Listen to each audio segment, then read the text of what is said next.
Hey everybody, I'm Brightmoon, here for the gameplay team on League of Legends, and I am thrilled to welcome you all to Season 2022. Let's get things started with a quick recap of the changes we made this preseason.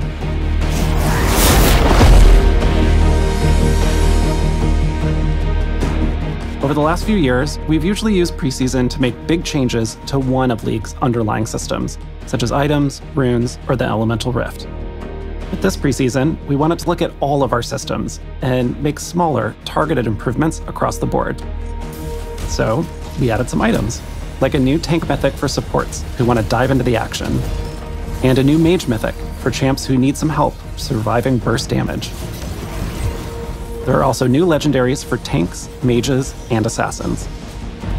You'll see some adjustments to keystone runes, including lethal tempo, which now grants ramping attack speed and increases your attack range. Glacial Augment fires multiple slow rays that also reduce enemy damage.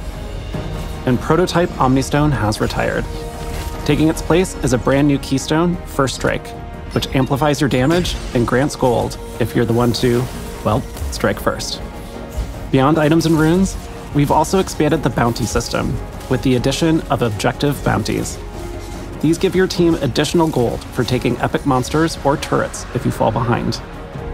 And finally, my personal favorite, dragons. First up is the new Hextech Dragon, whose soul gives your autos and abilities a chain slow effect. When she takes over the rift, Hextech gates appear in set locations that transport you around the map. And then there's her sister, the Chemtech Dragon. This dragon's soul lets you keep on fighting even after death. And when she putrefies the rift, camouflage zones appear in the jungle.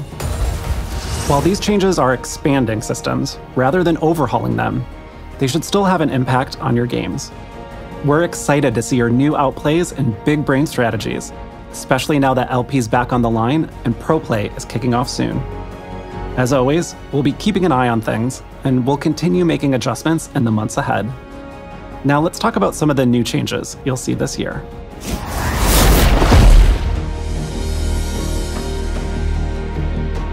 We've been talking about creating more ways to express your personality and achievements as League players for a while now.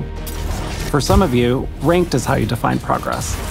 But for those of you who aren't focused on the climb, there haven't always been good ways to show off your accomplishments. So this year, we're launching a new way for you to express yourself in League. Something that probably looks familiar are the redesigned ranked crests. But if you don't want to intimidate your friends with your challenger crest, or maybe your gold one doesn't really match your favorite icon, then we have good news. You'll finally be able to choose your level border from any of the ones you've already collected. Now let's get to the really new stuff, challenges. Challenges track your progress in League in ways that aren't tied to specific champions, like winning the perfect game, soloing Baron, and even dancing with Shelly as the enemy nexus explodes. Each challenge levels up from Iron to Challenger as you make progress. So if you're the best at sniping dragons from the enemy team, or maybe your vision control is unmatched, now you can finally prove it. You can showcase any 3 challenges you'd like in loading screens and game lobbies, and you can track all of your progress on your profile. There are 5 categories of challenges.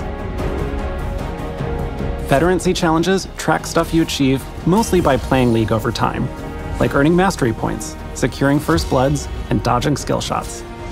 The next group is expertise. Whereas veterancy gets you points for playing a lot, expertise asks you to do it with finesse. This includes mechanical and technical skills, like dodging multiple skill shots in a row, fully stacking mage eyes before 20 minutes, or stealing the enemy jungler's buffs. Teamwork and strategy challenges reward you for mastermind plays and working together as a team. Winning games with an open nexus, getting kills by roaming, and winning clash games are all good examples.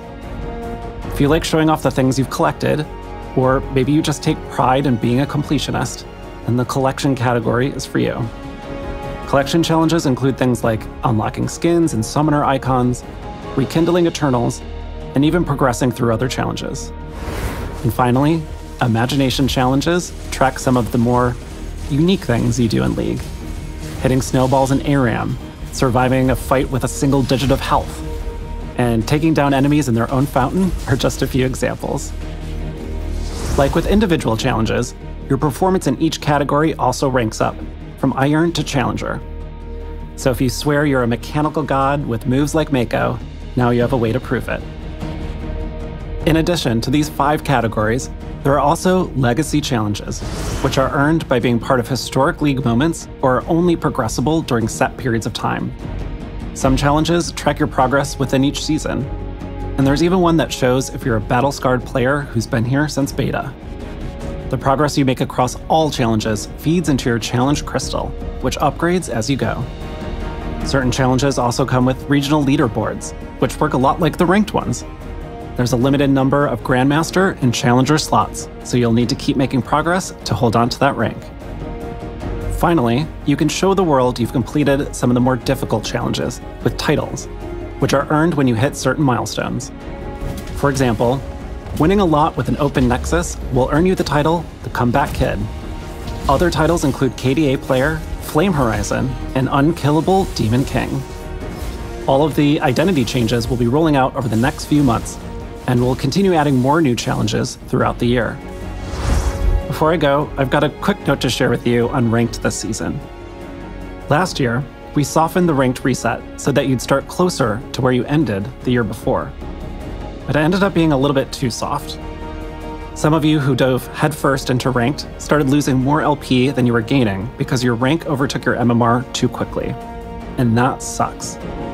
This season, we're resetting ranks to a more traditional degree, and paired with tuning adjustments we made last year, your MMR and LP will stay closer together, making your climb smoother throughout 2022. That's all I have to share with you today. I hope the new year brings you a little joy, lots of LP, and endless fun with friends. Thank you so much for watching.